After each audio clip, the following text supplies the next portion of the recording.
Welcome to the Congress of the United States of America.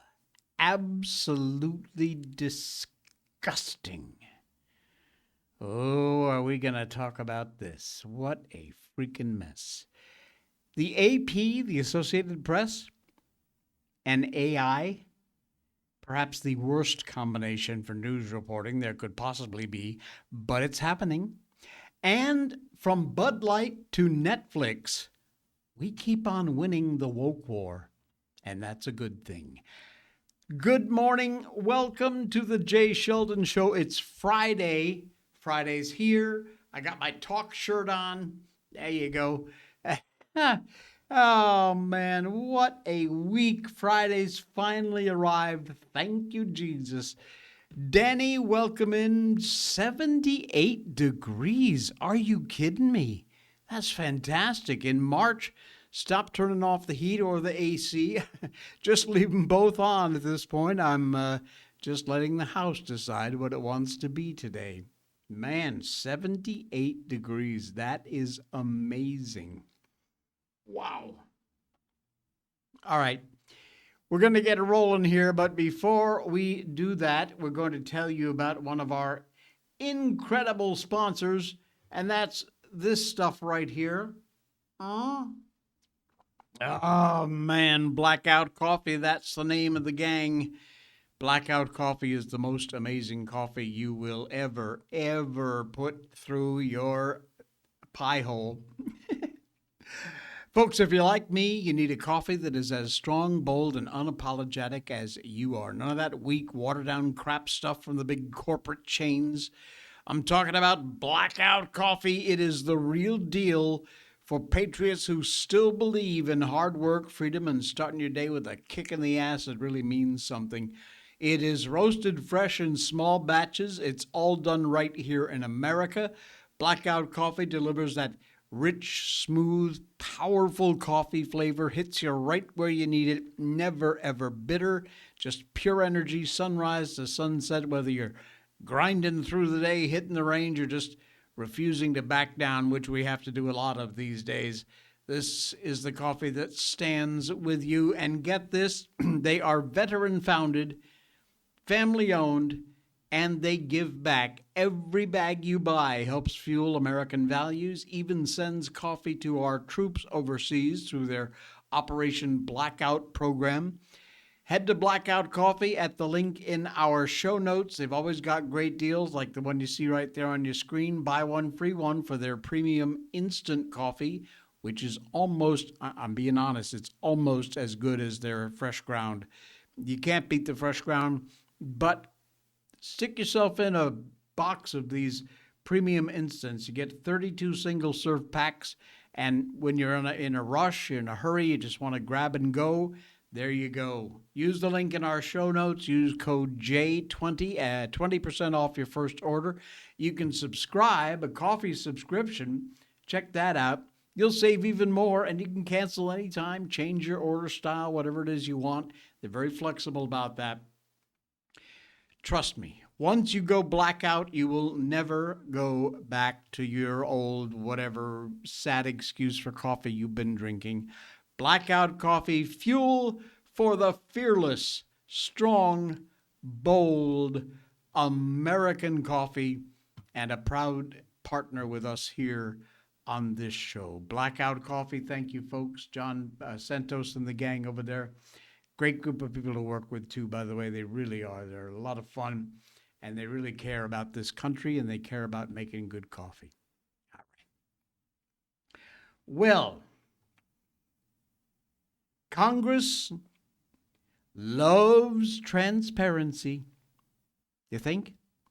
Well, just not the bill that would release their sexual misconduct files.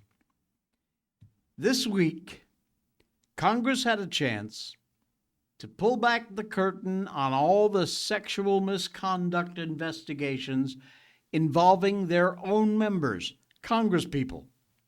Instead, slam the door shut. Typical. Wednesday, the House voted 357 to 65. Shameful. To send Nancy Mace's resolution demanding transparency on sexual misconduct investigations straight to the Ethics Committee, a place where inconvenient transparency proposals go to die. Washington sending something to committee is really just a way to politely bury it. And that is precisely what they've done. And they all 357 of these scumballs ought to be embarrassed. They ought to resign right now. Mace told us about this. She's been warning us. She said this is exactly what leadership in both parties plan to do, and they did exactly that. Talking to reporters inside the Capitol complex shortly before the vote, South Carolina Republicans said the outcome already very clear. Party Democrats and Republicans are, I think, whipping to refer it to committee, which means they're going to protect each other once again. It will fail, and we won't get accountability or transparency. The American people are held to one standard, and Congress is held wholly to another. And you're going to watch men in Congress, Republicans and Democrats this afternoon, hide behind the veil of let the process play out, and it's going to get referred to committee and will not see the light of day. And it never will see the light of day because the process is broken. Why is it important to include lobbyists in your resolution? Well, it should include political campaigns. I mean, lobbyists have been harassed by members of Congress, and I've got media clippings about that from years ago. And that's why we're doing this. Like, do we care about women or do we not? And if this gets referred to the committee, then every woman, basically, Congress will have just spit in your face and said, you don't matter. You are a second-class citizen, and enough is enough, in my opinion. Enough is enough. You got it, Ms. Mace. Her resolution, very straightforward, required the House Ethics Committee to preserve and publicly release records tied to investigations involving sexual harassment or sexual relations between members of Congress and their staff. Victims' identities would be redacted. Investigative materials itself all would become public. Right now, most of those investigations happen almost entirely behind closed doors. You, the folks who are paying these idiots salary, will never get to see it. Ethics Committee can investigate members, but the public rarely sees these reports, if ever. Evidence, conclusions, cases just simply disappear into this committee process, never to be seen or gain the light of day again. You and I, the voters, we just get left guessing about what actually happened, how it got handled, and we have no way of finding out.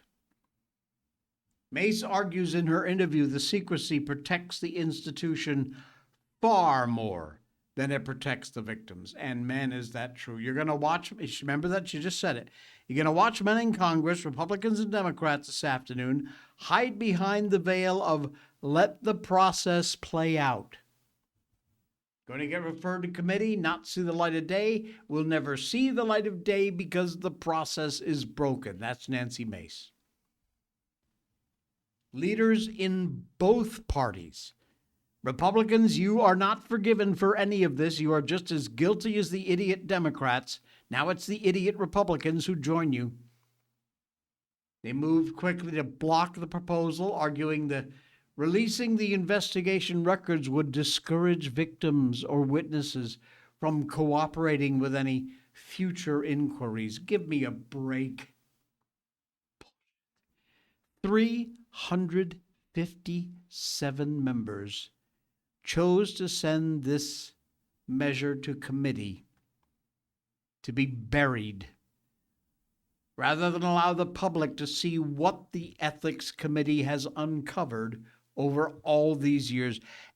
And while all this is happening, Well, Congress is already dealing with another disturbing misconduct scandal involving one of its own, Republican Rep. Tony Gonzalez from Texas, faced scrutiny over a romantic relationship with a staff member.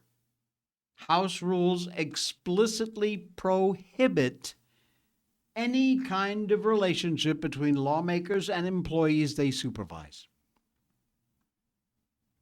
You ready for this?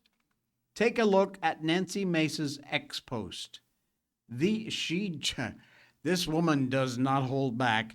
Here is the full list of every one of these Congress people who voted to send this this measure to committee, which means it's dead. You'll never see it again. Look, this is just the M's. It's alphabetical. This is insane. Absolutely insane.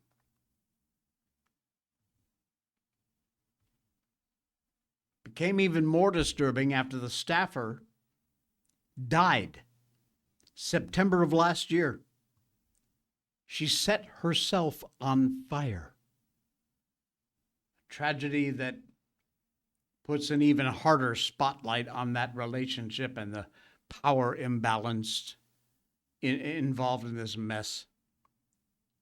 She emulated, what's the word? She set herself on fire. That case helped spark Mace's push for broader transparency. A proposal not limited to one incident. It would have required the Ethics Committee to release records tied to every investigation involving sexual harassment or sexual misconduct by members of Congress. Hundreds of lawmakers, you saw the list, had a choice. They all had a choice. Could have voted for transparency, or they could have voted for keeping the system exactly the way it is, which is totally effed up. 357 voted to keep it exactly the way it is. Oh, Congress loves transparency until it applies to Congress. And then, not so much. 357 of you. Shame, shame, shame. You elected them. Keep that in mind. Keep that in mind. Unbelievable. Disgusting. A Democratic congressman has been hit pretty hard after a newspaper did a little bit of digging. He invited an illegal immigrant to the State of the Union address. Among the many idiotic stunts that the Democrats did during the State of the Union address, late February, proudly announcing they were inviting illegal immigrants to President Trump's speech. Well, DHS called out 3 of them on X shortly before the event started. Chuck Schumer, John Hickenlooper, Democrat from Colorado, and Representative Seth Moulton from Massachusetts.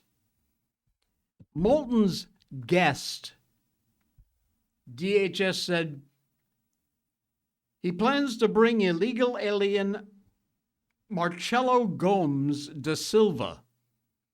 Gomes da Silva is an illegal alien who has no right to be in our country.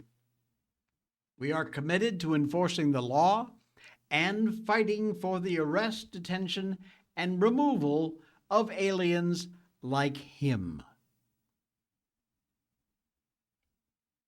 19 years old, he made it to the State of the Union address, and the Boston Globe did a little bit of digging.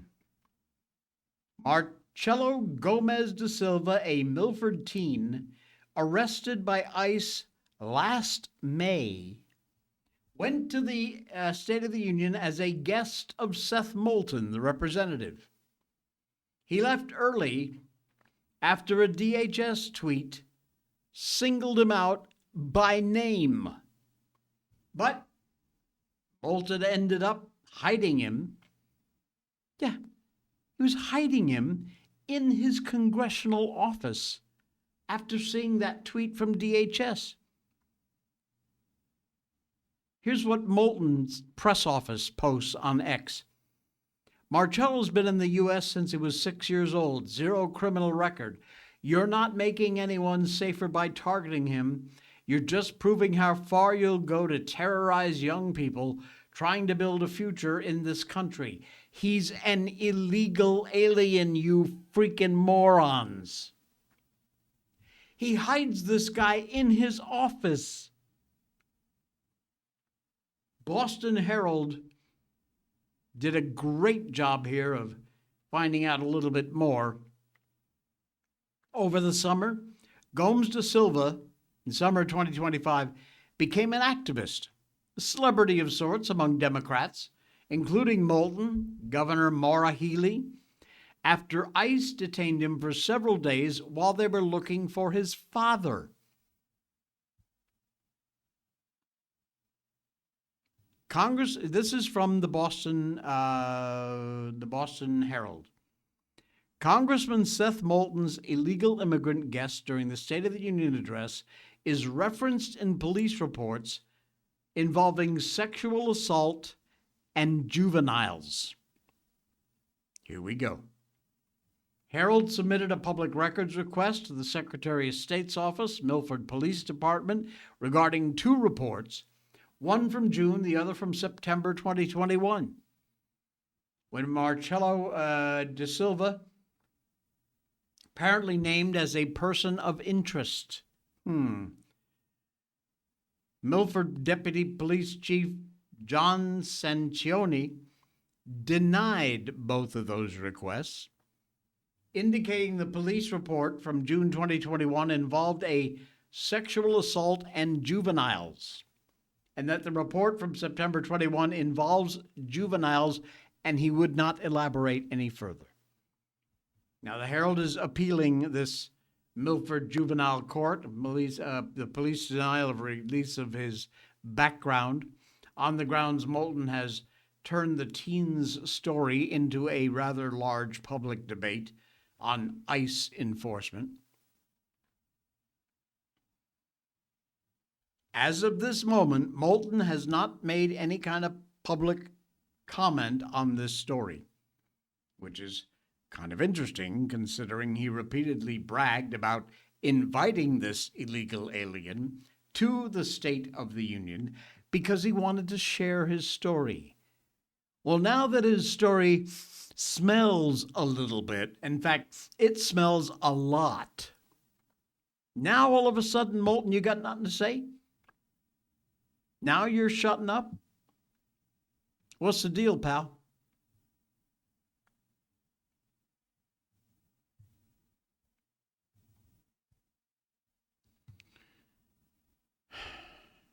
Unbelievable. Unbelievable.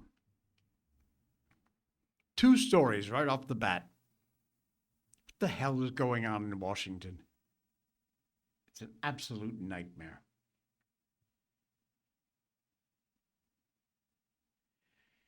Iranian simps brand torpedo attack a war crime.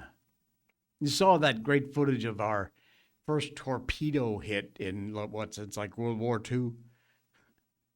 Well, they're idiots, and here's why. The USS Charlotte, a Los Angeles-class fast attack submarine, sank an Iranian warship about 40 miles off Gal in southern Sri Lanka, killed about 87 of the 200-plus crew. The ship was the Iris Dina, 1,500-ton Mooj-class frigate, a class of ship armed with surface-to-air missiles, quick-firing 76-millimeter cannon, torpedoes, surface attack missiles, all housed in vertical launch cells. The Dina had been on the subcontinent since February 18th. First took part in the International Fleet Review in 2026, held at the Indian port of Visakhapatnam. That event followed by taking part in the annual Indian-sponsored Milan naval exercise.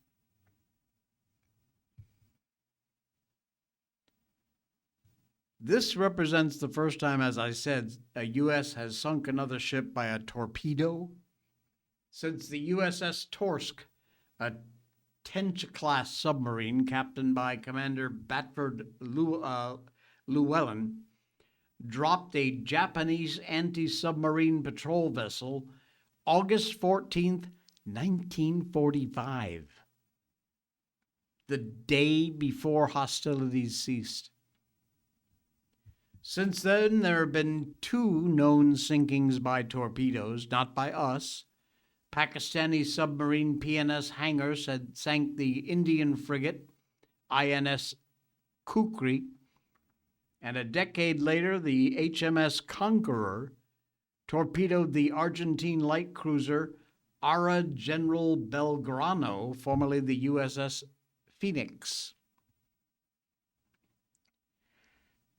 As predicted, as sure as night follows day, the left claiming the attack was a war crime. Since Trump came into office, every single military action of any kind, they scream and yell and clutch their pearls, it's a war crime. Operation Midnight Hammer, war crime.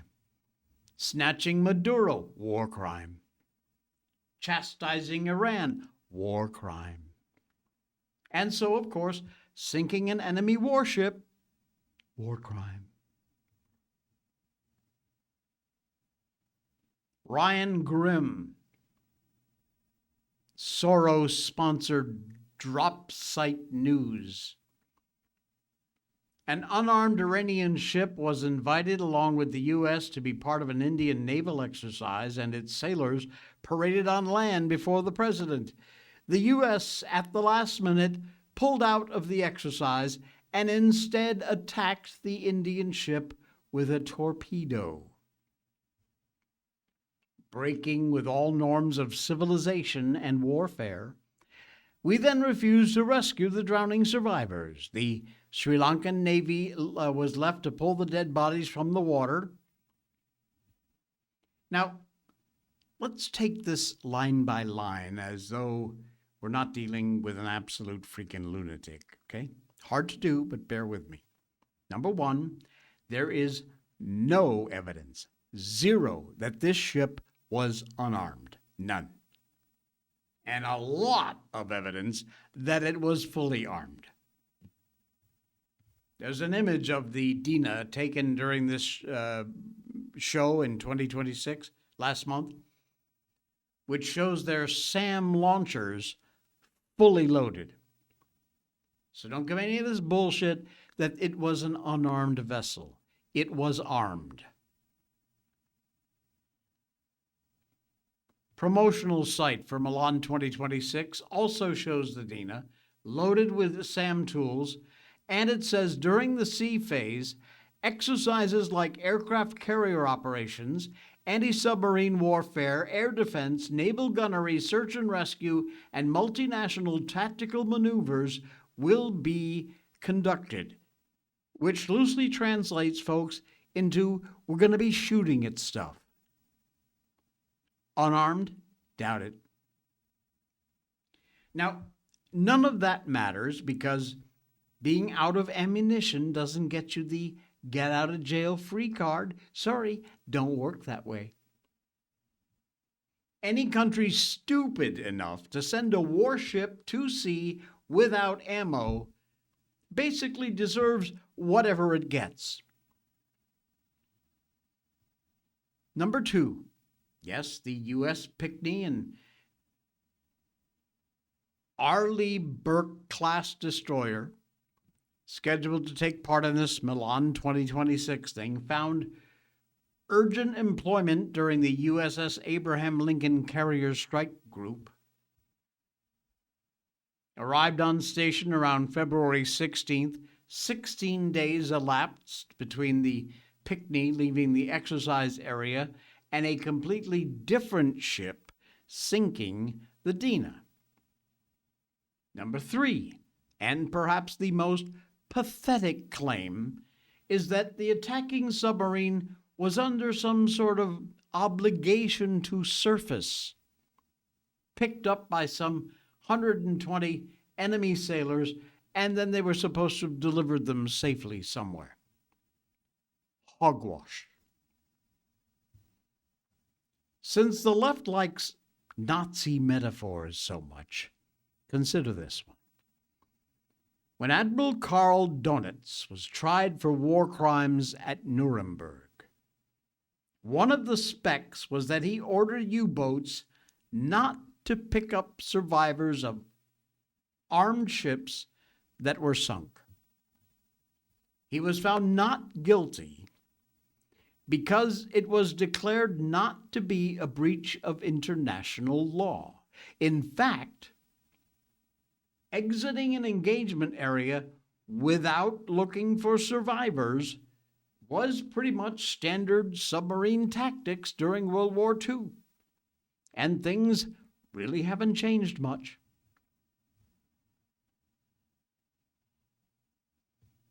Neutral has a very specific meaning. Ports, territorial waters of nations, not a party to the conflict. In this case, the Dina, 40 miles from shore when it was torpedoed, well outside of territorial waters. It was in the exclusive economic zone of someone, but warships of any nation can pass through those. They are not neutral territory. The commander of the vessel ultimately decides whether he's going to render assistance or not. The Belgrano sinking has some very similar facts, and no one but Argentine partisans thought it was a bad idea to shoot. Another angle, added by the guy whose complete lack of diplomatic skills caused the war, Iranian Foreign Minister Abbas Araghchi. The Iranian naval ship Iris Dena, shot by U.S., was unarmed as the weapon systems were kept in a secure and non-operational mode. We believe we were in friendly waters. Most of the men on the ship were non-combatant ceremonial staff. That is from Araghchi, Iran's finance minister. Okay. Kind of like Ben Stiller's character on Friends. You remember that? They keep moving the goalposts here, folks. First, unarmed becomes were kept, secured, and non-operational mode.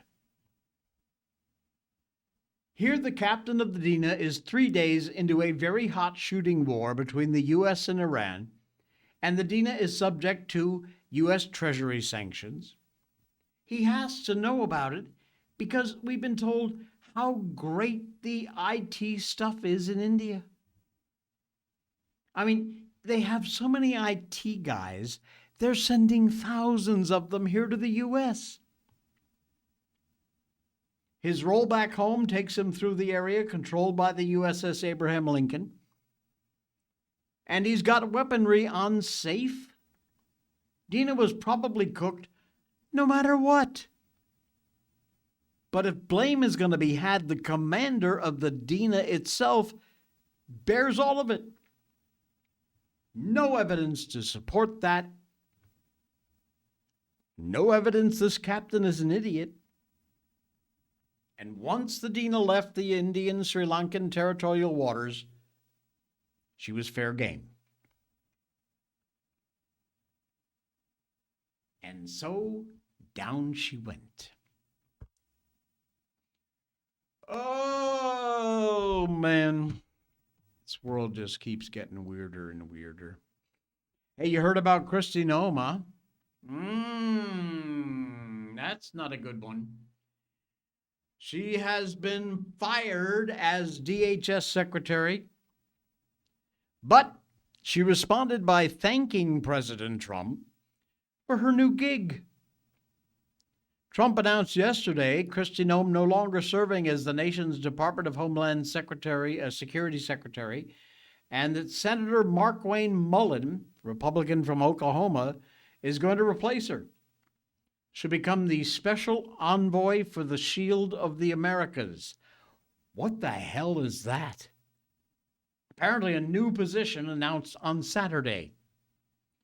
Special envoy for the Shield of America. Has anyone ever heard of that before? I don't think so. Yesterday afternoon, she responded to a social media post to what many described as being fired. Although you might imagine she's not really thrilled to be changing jobs, she nevertheless expressed a bunch of gratitude for serving in the role, positive attitude towards her new one. Thank you, POTUS Trump, for appointing me as the special envoy for the Shield of America. Secretary Rubio, Secretary of War Hegseth, incredible leaders. I look forward to working with them closely to dismantle cartels that have poured drugs into our nation and killed our children and grandchildren. Now, as we told you before, Hegseth hosted the inaugural America's Counter Cartel Conference, U.S. Southern Command Headquarters, yesterday, stressed the need for strategic partnerships with nations in the Western Hemisphere in order to combat the scourge of drug cartels, traffickers. And apparently she's going to be part of that plan. She says the Western Hemisphere critical for U.S. security. In this new role, I'll be able to build on the partnerships and national security expertise I forged over the last 13 months as Secretary of Homeland Security. Okay. She also touted DHS's successes during her tenure, despite often facing some really heavy criticism. She did get some laudable results. Historic accomplishments, the Department of Homeland Security to make America safe again. She writes, we delivered the most secure border in American history. 35 million illegal aliens have left the U.S. We've located 145,000 children. FEMA delivered disaster relief at a 100% faster rate, ushered in the golden age of travel, saved the American taxpayers $13 billion, and revitalized the U.S. Coast Guard. Now, considering she's going to have a new job, fired may be too strong of a word. Transferred probably is a better one. Not really clear how powerful she will be in this post. It's likely she's going to be in the spotlight a lot less frequency than obviously she was as DHS secretary. A lot of pundits not surprised to see her go because Trump had earlier taken away her operational authority in Minneapolis during the ICE raids. Gave Border Czar Tom Homan control over the whole situation there. That followed a lot of high-profile incidents, including the shooting deaths of 2 protesters. Justified, but nevertheless. Apparently, Trump also was reportedly furious with her following Judicial Committee hearings March 3rd. Remember that nightmare? He reportedly especially took issue with her dust-up by Senator Kennedy over an expensive advertising contract that went to members of her inner circle. Anyway, Noem could have lashed out, but for now it appears she is taking the high road, and we'll just wait and see how much influence she has in her new position, although I'm doubting she will have much of any. Doesn't sound like it. Hey, where do you get your news? And would you like to know that your news source uses artificial intelligence for its reporting? Yeah, probably not. Journalism already, folks, is on life support. And now, apparently, the Associated Press wants to pull the plug. And they're demanding AI reporting. By now, almost everybody's had some encounter with some form of AI writing. It is spreading faster than a digital kudzu, polluting the research results, news coverage. The content that is AI generated in general is bland, repetitive, pretty light in actual content. Over 700 words of pablum to deliver to anybody or anything pertinent that could be contained in a pair of sentences. Publishers apparently are leaning towards this rice cake level of content. You know, rice cakes, crunchy and absolutely nothingness. The industry of journalism is getting smaller and smaller by the hour, and the public's faith in news outlet dropping to a new low level.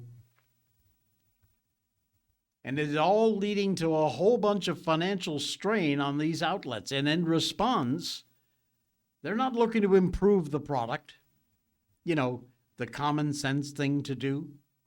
Oh no. They're looking to go in the other direction. They're looking for more fiscally efficient means. And apparently a huge temptation, too big to ignore, is AI. What a freaking nightmare. We see one of the preliminary primary news sources in this country basically demanding that it be transformed into this homogenized AI style of creation.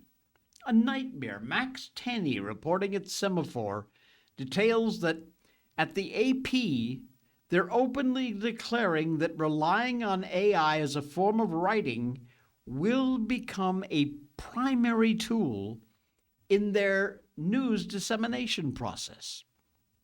What?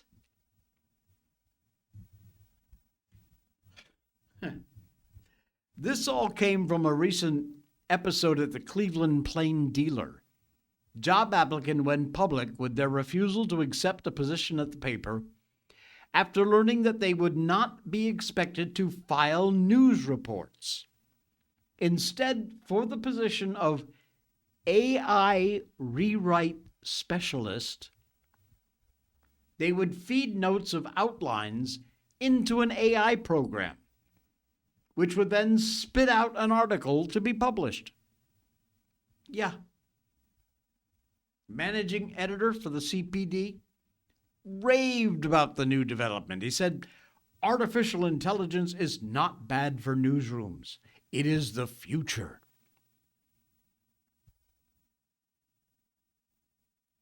The AP might have selected the right person for the job. Senior product manager for AI, Amy Reinhart. Sounds about as robotic and cold as a data center drone. Thinking forward, this is a disturbing development in that AP supplies file reports for a huge range of outlets. It is a news dissemination service that other news outlets rely on for their news, which will now be written entirely by AI.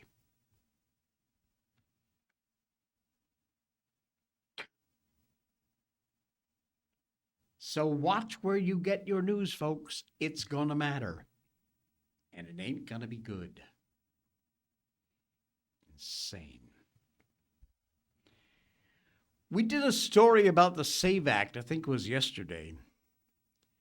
And here is a classic example of exactly why we need the SAVE Act. North Carolina's 2-vote race is exactly why it's so necessary.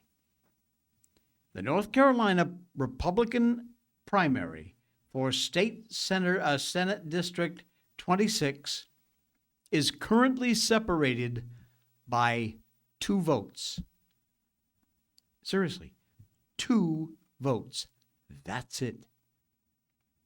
Phil Berger currently trailing Sam Page. Elections are decided on razor-thin margins like this. Yes, it doesn't happen all the time, but it happens. The amount of times it happens isn't 0. And it is precisely why the Save America Act is so important.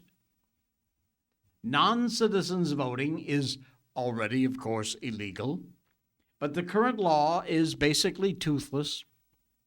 Prospective voters just check a small box on your federal registration form saying that under penalty of perjury, you are a United States citizen.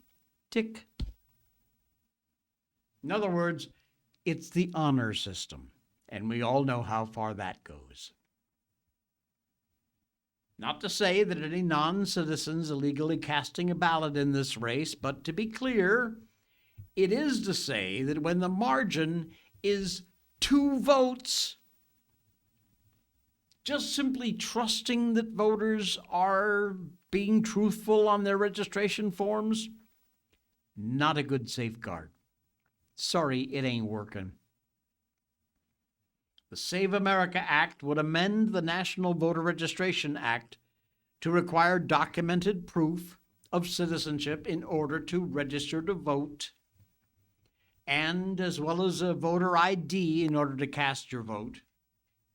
Legislation already passed the House, stalled, of course, in the Republican-controlled Senate, which is a nightmare. Despite a majority of Americans, that's the story we did. A huge majority on all sides of the aisle, fully in support of this SAVE Act.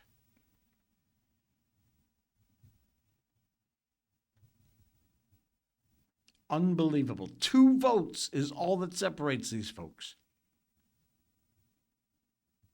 You think it doesn't matter? Think again. It do. It do. All right, time for some good news. We are winning the woke war.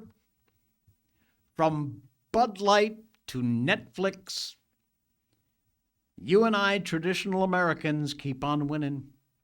And it is absolutely glorious. When Netflix announced they were crying uncle in its efforts to get Warner Brothers Discovery, it was the very latest example of a successful political pressure campaign backed by you and I Americans who cherish our traditional values, resist the radical left's assault on our culture. Throughout the Biden mushbrain administration, Americans who love tradition, values, make our country great, well, we found ourselves under constant political fire. If you believed in Donald Trump's call to make America great again, you got called a racist.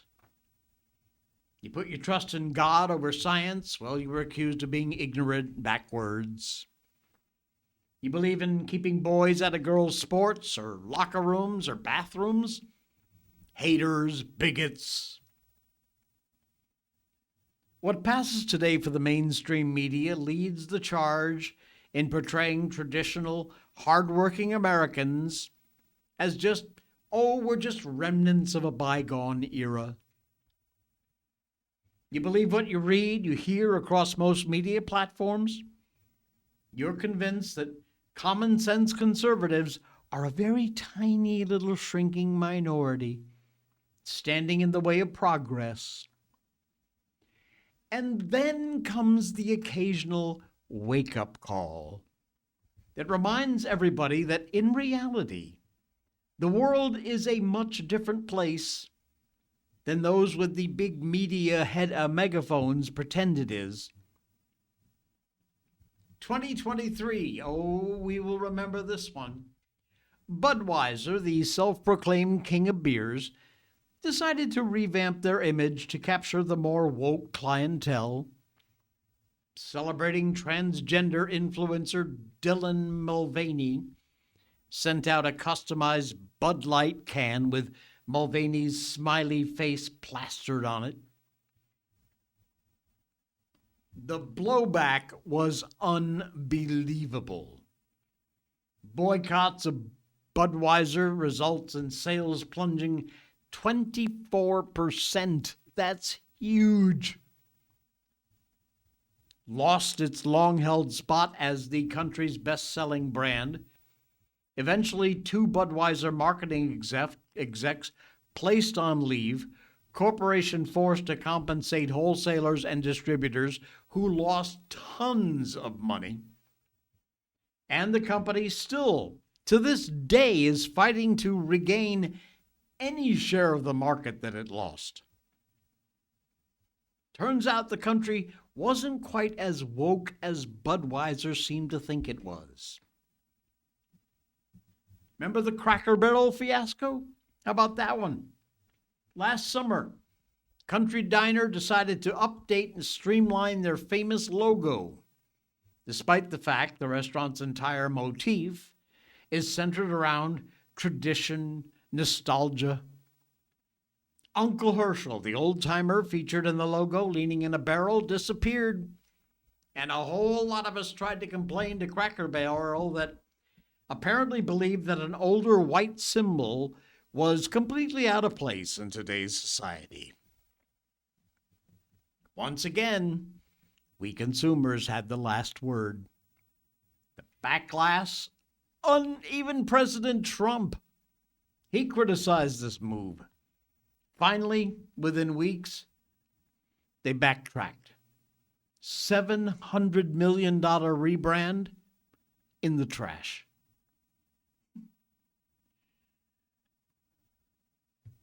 Back to Netflix.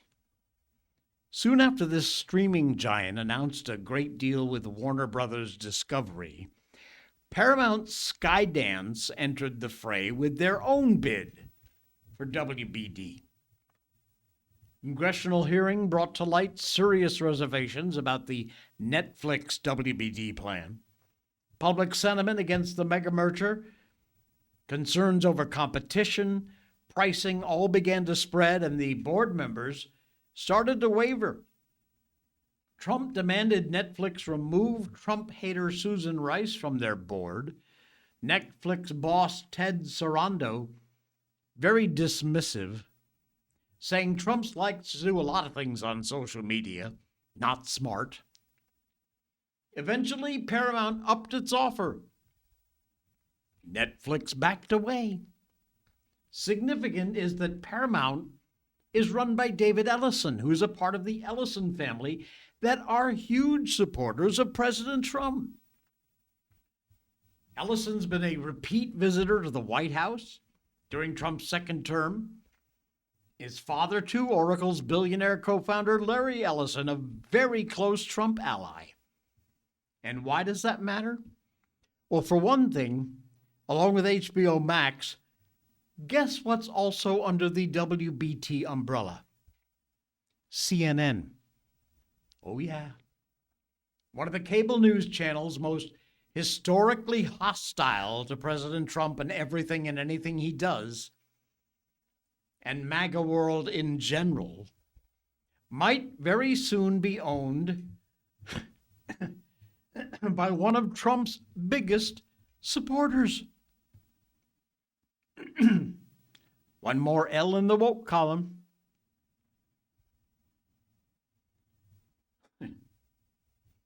Time and time again, what appears to be the inexorable march to the hard left turns out to be just another example of nothing but fake news. Traditional right-of-center Americans are usually too peace-loving to take to the streets. We're too respectful of law and order to vandalize stores, set buildings on fire, the usual stuff the left does. And often it looks like most of the momentum on the left is led by their frequent shows of riots and violence. But every once in a while, when it really counts, traditional Americans flex their muscles and set things right again. Pun intended.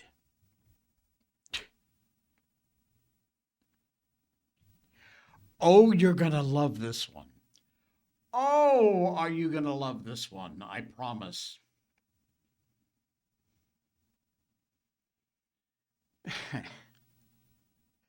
The fact this is even a thing is beyond me. Parents cannot be assigned at birth any more than sex can. Through a legal doctrine, which is known as intent-based parenthood, you no longer become a parent simply by creating a child. What? The phrase sex assigned at birth was dreamed up to suggest that biological sex, male or female, determined at fertilization, encoded in your chromosomes, is not an objective reality. It's just a label slapped on the baby by a doctor in a delivery room. Doesn't count. As if maleness and femaleness were all within the purview and authority of adults to decide. We'll figure it out later. As if biology was negotiable. A lot of people recognize this for what it is, a denial of biological reality. Well, along comes another denial of biological reality. You're going to love this one quietly reshaping the American family law for decades now, and one most people don't even know exists. Surrogate parenting. Every child born is the offspring of one man and one woman. Sorry, that's just the way it works. You know, one sperm, one egg. That biological fact creates a relationship that is as real and observable as a child's sex. The child belongs to those two people. Looks like those two people, ideally is loved by those two people. For most of human history, the law recognized this. Duh. State didn't create the parent-child bond any more than the delivering doctor created the baby's sex. The state simply recorded what nature already established. However, guess what? That's not so much any longer the case. Through a legal doctrine known as intent-based parenthood, people no longer become parents by simply creating a child. Oh no. They can become parents by wanting a child badly enough and proving it with enough money. Contracts, lawyers. You got enough of that? That's all you need. That child's actual biological mother and father, who are often paid for their contributions, are then thanked for their service and shown the door. Replacing on the birth certificate, whoever got the most money can pay for it.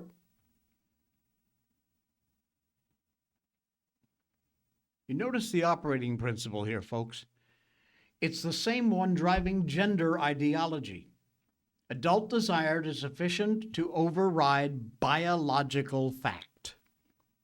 A child is born male, but if an adult really wants that child to be a female, well, really wanting it apparently is enough in the new regime.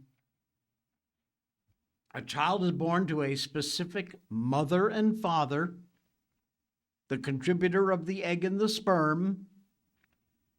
But if an adult really wants the child to be theirs, really wanting it apparently is enough. In both cases, the biological reality about a child is completely denied, overwritten because an adult's desire demands it, and they have enough money to afford the lawyers. The child's biology, not a fact. If sex assigned at birth strikes you as Orwellian, parents assigned at birth should terrify you. This played out in pockets. California led the way when their courts ruled Johnson versus Calvert. Intent to parent could determine legal parentage. Oh, man. Later, they extended it to establish parents with zero genetic connection to the child. Other states held the line, maintained the child had a right to belong to the mother and father who created it.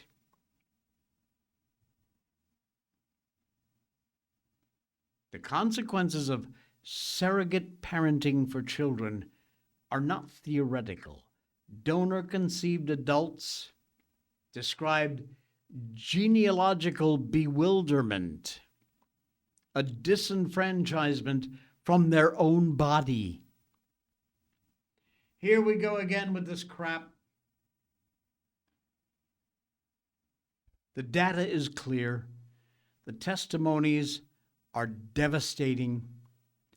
Children have a right to their biological mother and father, not adults that get assigned to them by the state, not strangers connected by a contract. Their actual mother and father. Sick. All right, one more before we're out of here, and this is such a cool thing. I don't believe I have ever heard of this before, but you know, knowing my mom when we were growing up, I could absolutely see her having done this. I could see her do this. Have you ever heard of a pasta dump dinner? Yeah, I hadn't heard of it either, but you're going to hear about it now. And honestly, as much of a mess as this is, I think this is really cool. You got to try this. If you got kids, you got to try this. This is what's called a pasta dump dinner. Watch.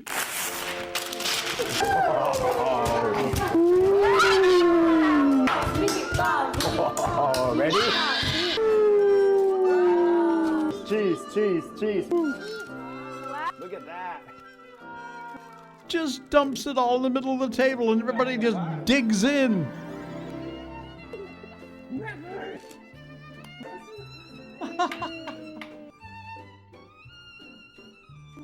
No plates.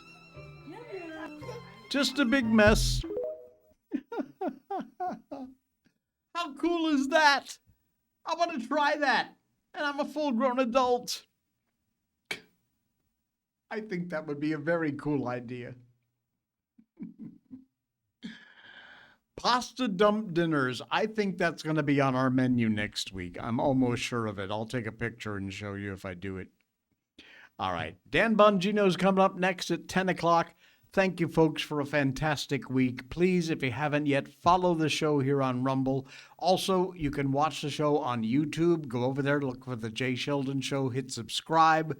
Even if you don't watch it over there, at least subscribe. Twitter, we upload it there too. And our show is also a podcast on Spotify, Apple iTunes, and all the great podcast platforms. Go buy something at one of our sponsors. Help to support the show. And we will be back here on Monday for the new week and the Jay Sheldon Show. Have a great weekend. Spend it with someone you love.